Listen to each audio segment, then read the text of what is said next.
Hey guys, and welcome to Pheas Airsoft, where today I'm going to do a disassembly of this CM.060 P90.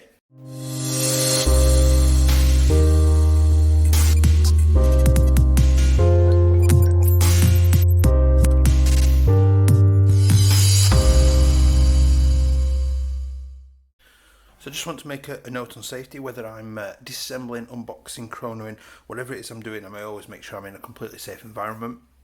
So that means most of my videos I'm always wearing eye protection just to make sure that my eyesight stays safe. Before I do that, I always make sure that there's no ammunition in any of the mags or in the gun itself. I make sure that the mags are unloaded and unwound to make sure that nothing can happen with that. Obviously, if I'm chronoing, then I have absolutely definitely got my eye protection on to protect myself. I even make sure that my batteries are removed and out of the way so that I know I'm in the safety environment. I also make sure that there's nobody else around as well either, so I'm always in a safest possible environment. If you are working with airsoft stuff, please make sure you do the same. Hi guys, and welcome back. If you do enjoy this video today or you find it useful, please do like and subscribe, because you'll be helping me out and you'll get notifications of when my new videos go out each week. So hopefully you've seen the unboxing of this CM.060 P90, and as I like to do with most things, I'm going to do a disassembly on this just to see what kind of things are going off and have a little bit of a nosy around the internals. So the flash side of them is where we'll start, and it's got a little grub screw underneath that we're going to find an appropriate little Allen key or hex key for. Yeah, so sometimes I find that Torx head fittings fit in hex ones better and hold better than the actual hex bit. So this is Torx 6 I'm using here. Hopefully that should go. So that is just coming off. It's a negative thread. Okay, there is the muzzle brake, flash hider, and there's an additional ring there that can secure it on. Now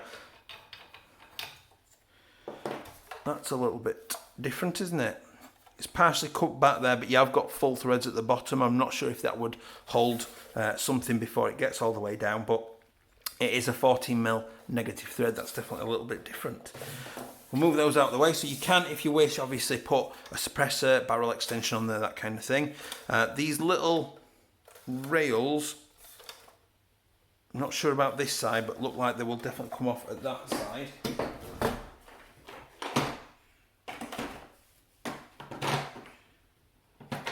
Let's see if we can get these off.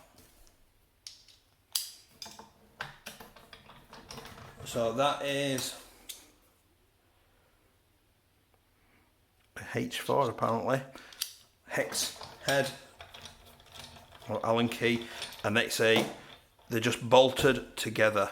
So that one's got the thread in it. So as you're looking from the left down the gun, left and right, the one on the right had the actual bolt in it, the one on the left is the thread, and they're just screwed together. So if you want to remove them, you can do.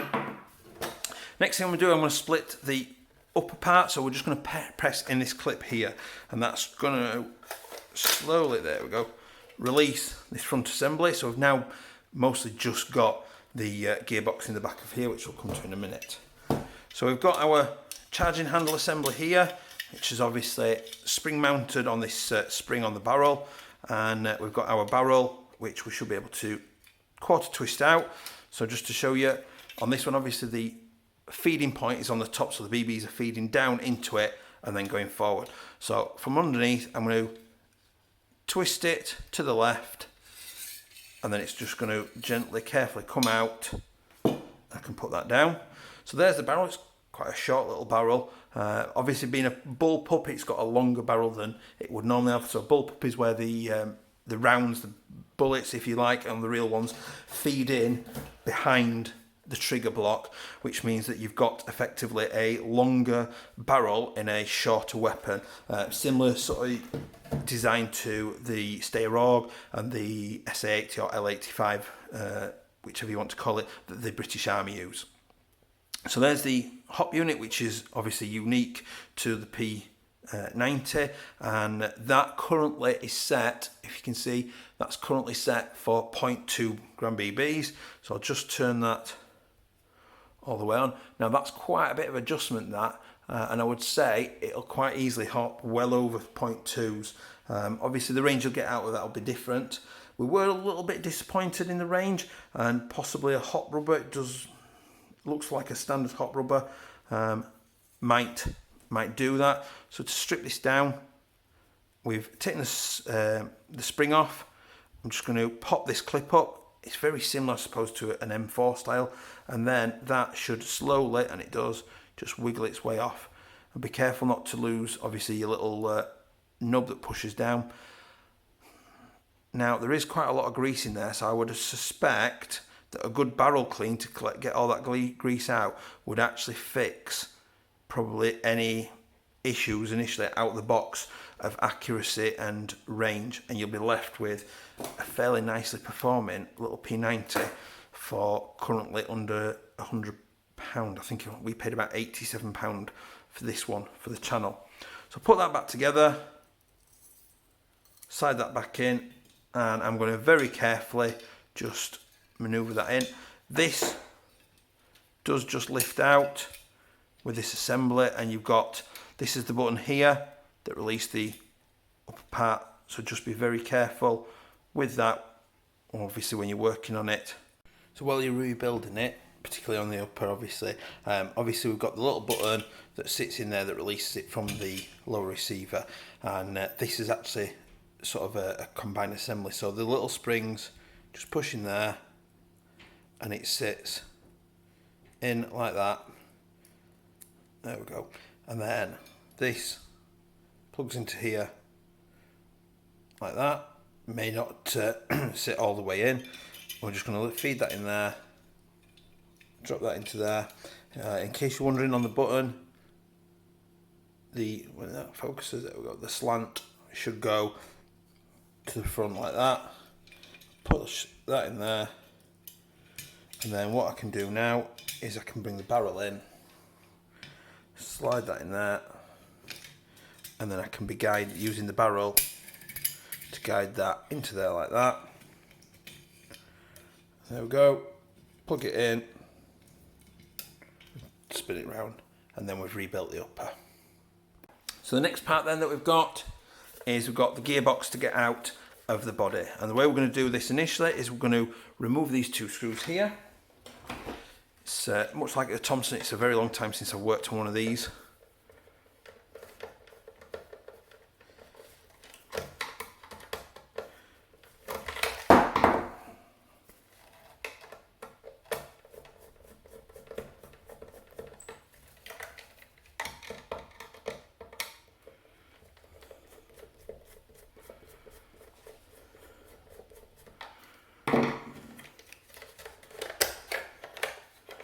So just remove those two screws. They've stayed in the plastic, but they've just screwed into lugs in the side of the body there.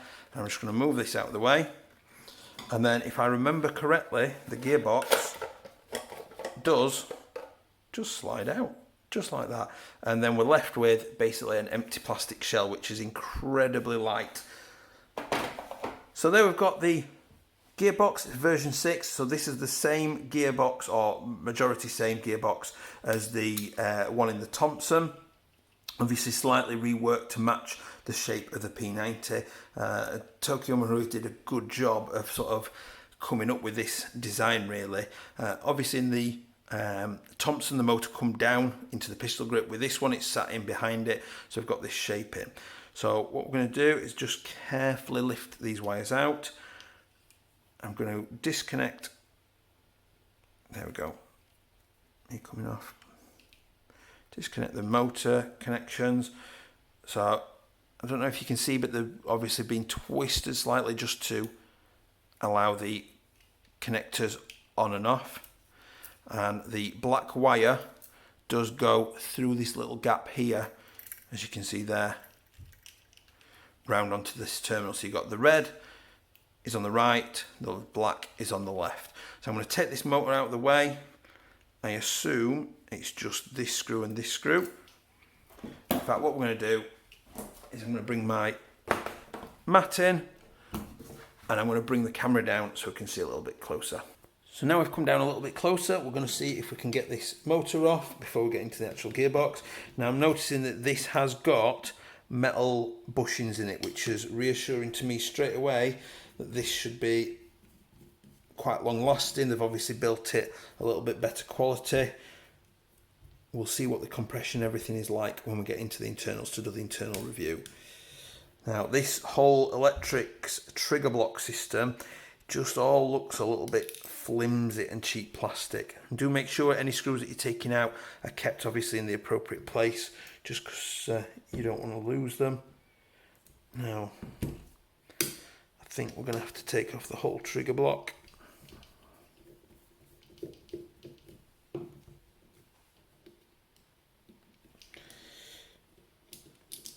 There we go, that's one screw there.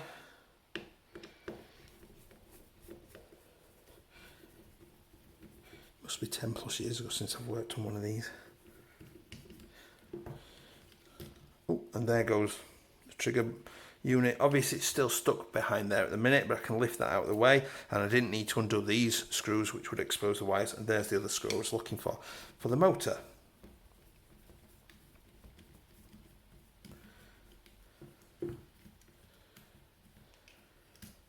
Put that there, and that motor now will lift away. There we go. So there's the motor in its motor cage. It looks like one of the fairly standard recent motors, similar to what you get in the 506 and that kind of thing, but obviously it's I'm going to say short shaft, but actually it might be a medium one. That I bet that's a medium, that, because that doesn't look long enough to be a long motor. But we'll take a look in a minute. You've got your cut-off lever here. It's all good. So we'll then look to get this off, so I'm going to use a flathead to do that.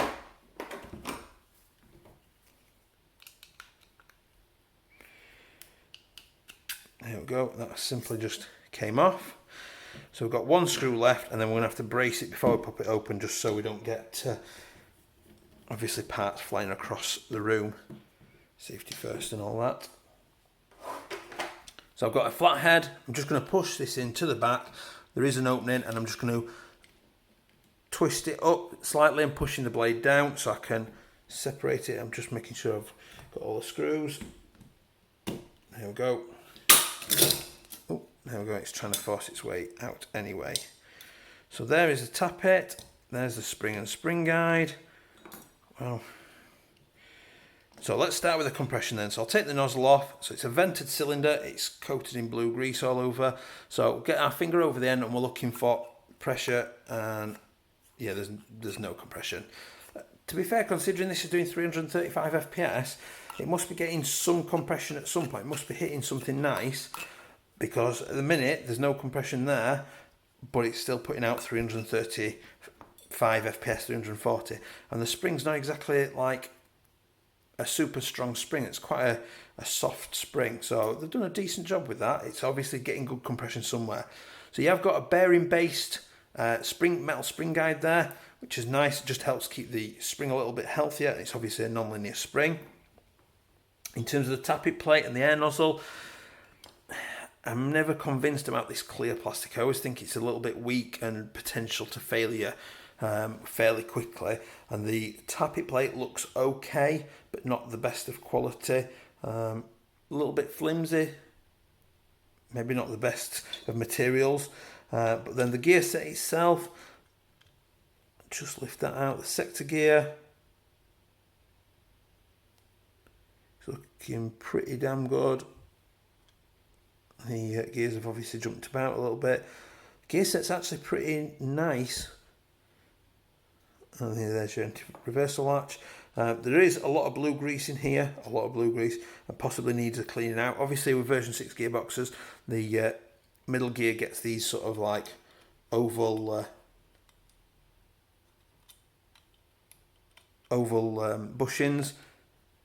So all in all, the gearbox shell looks pretty solid, pretty well made. The motor obviously could probably do with an upgrade. The wiring kit should be more than good enough, or is good enough, to do what it's doing, and obviously make this system work. The gear set looks fairly standard, nothing amazing. Possibly might need to do with a little bit of shimming. There is a little bit of evidence of a tiny bit of rubbing, but that could just be from prior to being installed with this. I'd have expected to see more of a silver effect on there. If there was more rubbing, especially with sort of the 700-800 rounds we've put through it so far. But generally, for the money, it's not terrible build quality at all. It's looking fairly decent. There's some quick, easy wins that you could get here with upgrades in terms of, you know, a motor change. Definitely clean the barrel out, because the barrel is filthy. It's got a lot of this blue grease by the looks of it down in the barrel, and that's probably going to sort out the range and accuracy issues. So I hope that's been useful to you. Please do like and subscribe, and I will see you next time. Bye.